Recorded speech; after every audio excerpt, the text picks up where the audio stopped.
Ex-Miss France devenue médecin, Marine l'orphelin a publié un livre dans lequel elle partage ses conseils pour préserver sa santé, autant physique que psychique. Elle s'est confiée ouvertement dans la boîte à questions sur ses troubles anxieux et de sa santé mentale, un sujet qui lui tient particulièrement à cœur. Marine l'orphelin partage ses conseils.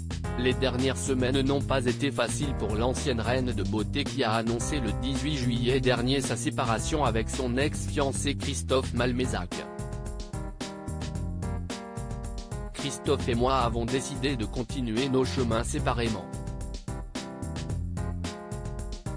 Nous nous sommes aimés passionnément et dans le respect de l'autre. Nous avons passé 9 belles années remplies de rires, de joie, de peine, de discussions, des projets, de souvenirs. Des souvenirs qui resteront gravés dans nos cœurs. Nous serons toujours un pilier l'un pour l'autre. La vie a encore d'autres projets pour nous, avait-elle partagé sur Instagram. L'ex-Miss France avait quitté il y a 2 ans sa vie parisienne pour le rejoindre en Nouvelle-Calédonie où elle exerçait en tant que médecin généraliste, tout en continuant en parallèle ses activités sur les réseaux sociaux. Il faut que les gens osent prendre la parole, Marine l'orphelin évoque ses problèmes d'anxiété et appelle le public à en parler ouvertement. La rentrée a été extrêmement chargée pour Marine l'orphelin. En effet, la médecin généraliste a intégré la bande du magazine de la santé en tant que chroniqueuse et a également sorti son livre en pleine forme le 30 août dernier. Dans cet ouvrage, l'ancienne Miss France partage ses conseils pour préserver sa santé physique et mentale, ce qui lui tient beaucoup à cœur. Marine l'orphelin l'évoque maintenant ouvertement, elle souffre de troubles anxieux comme elle l'a récemment expliqué dans la boîte à questions sur Canal+.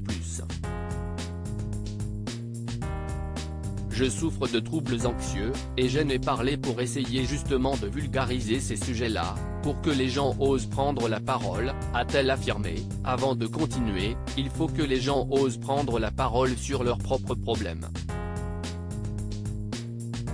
Il est ainsi très important selon Marine l'orphelin de briser le tabou autour de la santé mentale pour permettre leur diagnostic ainsi que leur traitement. Parler de ses difficultés, c'est déjà la première étape. Marine l'orphelin donne ses conseils aux personnes qui traversent une séparation depuis plusieurs jours. Marine l'orphelin est en pleine tournée médiatique pour faire la publicité de son livre. Elle partage ainsi de nombreux conseils à la télévision ou encore à la radio, notamment au micro de David Lantin sur France Bleu. Le journaliste lui a demandé quels étaient ses conseils pour surmonter une rupture, un sujet d'actualité pour la reine de beauté. Je pense que parler de ses difficultés est déjà la première étape pour aller mieux, donc assumer ses fragilités, en parler autour de soi avec ses proches pour avoir une aide adaptée, a-t-elle expliqué, et de poursuivre, se tourner vers des professionnels. Comme je l'ai déjà dit, il faut savoir le faire pour aller mieux, la vie est courte, il faut essayer de saisir le bonheur au quotidien. La boîte à questions, à retrouver en intégralité sur l'application Mi Canal.